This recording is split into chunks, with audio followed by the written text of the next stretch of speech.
ರಾಜ್ಯಪಾಲರು ಏನು ದುರ್ಬಳಕೆ ವಿಚಾರವಾಗಿ ಸಿದ್ದರಾಮಯ್ಯನವರು ಎದುರಿದ್ದಾರೆ, ಸ್ವಲ್ಪ ಶೇಕ್ ಆಗಿದ್ದಾರೆ.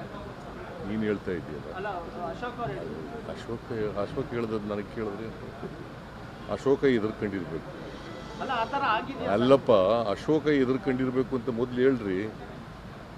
ಅವ್ರಿಗೆ ಯಾಕೆ ಹೆದರಿಕೆ ಸರ್? ಅವ್ರಿಗೆ ಯಾಕೆ ಹೆದರಿಕೆ ಸರ್? ನನಗೆ ಯಾಕೆ ಹೆದರಿಕೆ? ಟೆಲ್ ಮೀ, ನನಗೆ ಯಾಕೆ ಹೆದರಿಕೆ? ಕಾನೂನು ರೀತಿ ಅವರು ಮಾಡಿಲ್ಲ, ನಾನು ಯಾಕೆ ಹೆದರ್ಕೋಬೇಕು?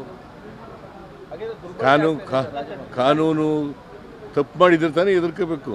ನಾ ತಪ್ಪೇ ಮಾಡಿಲ್ವಲ್ಲ. ಸರ್, ಜುಡಿಷಿಯಲ್ ಕಸ್ಟಡಿ ಕೊಟ್ಟಿದ್ದೀರಾ, ಇಲ್ಲ ರಿಪೋರ್ಟ್ ಬರ್ದೇನೆ ಏತಾಳಪ್ಪ. ಪ್ರಾಸಿಕ್ಯೂಷನ್ಗೆ ಅನುಮತಿ ಕೊಟ್ಟಂತ ಸಂದರ್ಭದಲ್ಲಿ ಬೆಳವಣಿಗೆಗಳು ಏನಾಗ್ತಿದೆ? ಅನುಮತಿ ಕೊಟ್ಟಿದ್ದಾರೆ, ಇನ್ನೂ ಕೊಟ್ಟಿಲ್ವಲ್ಲ. ನೀನೇ ಮುಂಚಿತವಾಗಿ ಕೇಳ್ತಾ ಇದ್ದೆ. ನಿನ್ನ ಜೊತೆ ಮಾತಾಡಿದ್ರ ಗವರ್ನರು? ನಿನ್ನ ಜೊತೆ ಮಾತಾಡಿದ್ರೆ ಏನಪ್ಪ ಗವರ್ನರು? ಮತ್ತೆ ಯಾಕೆ ನೀನು ಕೇಳ್ತಾ ಇದೆಯಾ ಹಂಗೆ? ನೋಡಪ್ಪ, ನಿನ್ನೆ ಕ್ಯಾಬಿನೆಟ್ ಮೀಟಿಂಗ್ನಲ್ಲಿ ನಾನು ಕೆಟ್ಟ ಸಂಪ್ರದಾಯ ಆಗಬಾರ್ದು ಅಂತೇಳಿ ಹೋಗಲಿಲ್ಲ. ನಾನು ನಾಮಿನೇಟ್ ಮಾಡಿದ್ದೆ ಡಿ ಕೆ ಶಿವಕುಮಾರ್ಗೆ ಕ್ಯಾಬಿನೆಟ್ ಮೀಟಿಂಗ್ ಮಾಡಲಿಕ್ಕೆ. ಅವರು ಶೋಕಾಸ್ ನೋಟಿಸ್ ಕೊಟ್ಟಿದ್ರಲ್ಲ, ಅದನ್ನು ಇಟ್ಕೊಂಡು ಚರ್ಚೆ ಮಾಡಿದ್ದಾರೆ. ಸುದೀರ್ಘವಾಗಿ ಚರ್ಚೆ ಮಾಡಿ ಅದು ಕಾನೂನು ಬಾಹಿರ ನೋಟಿಸ್ ಕೊಟ್ಟಿರ್ತಕ್ಕಂಥದ್ದು. ಅದಕ್ಕೋಸ್ಕರ ಆ ನೋಟಿಸನ್ನು ವಿಡ್ರಾ ಮಾಡಬೇಕು. ಮತ್ತು ಅಬ್ರಾಮ್ ಒಬ್ಬ ಅವನ ಆಂಟಿಸಿಡೆಂಟ್ಸ್ ನೋಡಿದಾಗ ಅವನೊಬ್ಬ ಬ್ಲ್ಯಾಕ್ ಮೇಲರು. ಅವನ ಕಂಪ್ಲೇಂಟ್ ಮೇಲೆ ನೀವು ಆಕ್ಟ್ ಮಾಡಿರ್ತಕ್ಕಂಥದ್ದು ಕಾನೂನು ಬಾಹಿರವಾಗಿರ್ತಕ್ಕಂಥ ವಿಚಾರ. ಅವನು ಈ ಥರದ್ದು ಅನೇಕ ಜನರಿಗೆ ಇಂಥದೇ ನೋಟಿಸ್ ಕಂಪ್ಲೇಂಟ್ಗಳನ್ನು ಕೊಡ್ತಾ ಇದ್ದಾನೆ. ಅದು ಯಾವುದೇ ಅಫೆನ್ಸನ್ನು ನಾನು ಮಾಡಿಲ್ಲ. ಅದರಿಂದ ನೀವು ಯಾಕಂತಂದರೆ ಅವನು 26ನೇ ತಾರೀಕು 26/7/2024 ಕಂಪ್ಲೇಂಟ್ ಕೊಟ್ಟವನು 11:30. ಅವತ್ತೇ ರಾಜ್ಯಪಾಲರು ಶೋಕಾಸ್ ನೋಟಿಸ್ ಕೊಡ್ತಾರೆ. ಒಂದೇ ದಿನದಲ್ಲಿ ಅಷ್ಟೊಂದು ಕಂಪ್ಲೇಂಟನ್ನು, ಲೀಗಲ್ ಮ್ಯಾಟರ್ ಇರ್ತಕ್ಕಂಥದ್ದು, ಎಲೆಕ್ಟೆಡ್ ಗೌರ್ಮೆಂಟ್ನ ಚೀಫ್ ಮಿನಿಸ್ಟ್ರು ನಾನು, 136 ಜನ ಆಶೀರ್ವಾದ ಮಾಡಿ ಕಳಿಸಿದ್ದಾರೆ ಅಂಥ ಸರ್ಕಾರದ ಮುಖ್ಯಮಂತ್ರಿ ನಾನು. ನನಗೆ ನೋಟಿಸ್ ಕೊಡುವಾಗ ಎಲ್ಲ ಕಾನೂನನ್ನು ಕೂಲಂಕಷವಾಗಿ ನೋಡಬೇಕಾಗಿತ್ತಲ್ವ. ಏನೂ ನೋಡಿಲ್ಲ, ಆತಾತರವಾಗಿ ಮಾಡಿದ್ದಾರೆ. ಕೇಂದ್ರ ಸರ್ಕಾರದ ಕೇಳಪ್ಪ, ಇಲ್ಲಿ ನಾ 7 ಗಂಟೆ ನೀವೇ ಎಲ್ಲ ಕೇಳಿದ್ರೆ ಹೆಂಗೆ?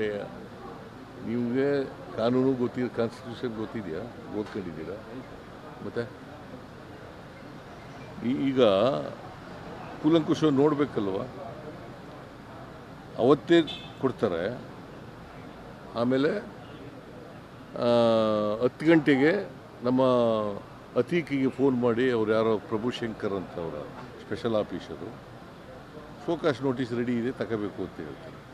ಈಗ ರಾತ್ರಿ ಆಗಿಬಿಟ್ಟದೆ, ಈಗಾಗಲ್ಲ ಅಂತ ಹೇಳ್ತಾರೆ. ಆಮೇಲೆ ನಾಳೆ 2 ಗಂಟೆಗೆ ಕೊಡ್ತಾರೆ ಶೋಕಾಸ್ ನೋಟಿಸ್. ಅಷ್ಟೊಂದು ಆತುರವಾಗಿ ಕೊಟ್ಟಿದ್ದಾರಲ್ಲ. ಅದೇ ಜೊಲ್ಲೆ ಮೇಲೆ ಕಂಪ್ಲೇಂಟ್ ಇದೆ. ಜೊಲ್ಲೆ ಮುರುಗೇಶ್ ನಿರಾಣಿ ಮೇಲೆ ಕಂಪ್ಲೇಂಟ್ ಇದೆ. ಜನಾರ್ದನ್ ರೆಡ್ಡಿ ಮೇಲೆ ಕಂಪ್ಲೇಂಟ್ ಇದೆ. ಅವ್ರ ಮೇಲೆ ಏನೂ ಮಾಡಲ್ಲ. ವರ್ಷಗಟ್ಟಲೆ ಇದೆ. ಅವ್ರ ಮೇಲೆ ಯಾಕೆ ಮಾಡಲಿಲ್ಲ? ದಟ್ ಮೀನ್ಸ್ ಟು ಸೇ ಕೇಂದ್ರ ಸರ್ಕಾರ ರಾಜಭವನವನ್ನು ದುರ್ಬಳಕೆ ಮಾಡ್ಕೊತಾ ಇದೆ. ಎಲೆಕ್ಟೆಡ್ ಗೌರ್ಮೆಂಟನ್ನು ಡಿಸ್ಟೆಬಿಲೈಸ್ ಮಾಡಬೇಕು ಅಂತ ಹೊರಟಿದ್ದಾರೆ.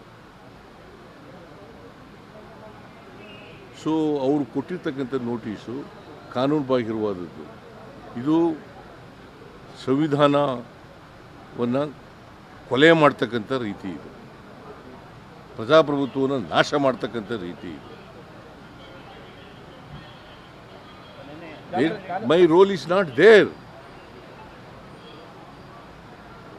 Where is my role? ಹೇಳಿ ನೋಡೋಣ ನಂದು ರೋಲ್ ಏನಿದೆ. ಏನೂ ಇಲ್ಲದೇ ಅನಗತ್ಯವಾಗಿ ಇದು ಮಾಡ್ತಾ ಇದ್ದಾರೆ. ಸೊ ಅದಕ್ಕೆ ನಾವು ಶೋಕಾಸ್ ನೋಟಿಸ್ ಕೊಟ್ಟಿರ್ತಕ್ಕಂಥದ್ದು ಕಾನೂನು ಬಾಹಿರವಾಗಿದೆ, ಸಂವಿಧಾನಕ್ಕೆ ವಿರುದ್ಧವಾಗಿದೆ. ಅದಕ್ಕೋಸ್ಕರವಾಗಿ ಇದನ್ನು ಎಲೆಕ್ಟೆಡ್ ಗೌರ್ಮೆಂಟನ್ನು ನೀವು ಅವರ ಕೈಗೊಂಬೆ ರೀತಿ ಕೆಲಸ ಮಾಡ್ತಾ ಇದ್ದೀರಿ, ಸೆಂಟ್ರಲ್ ಗೌರ್ಮೆಂಟ್ನ ಕೈಗೊಂಬೆ ರೀತಿ ಕೆಲಸ ಮಾಡ್ತಾ ಇದ್ದೀರಿ.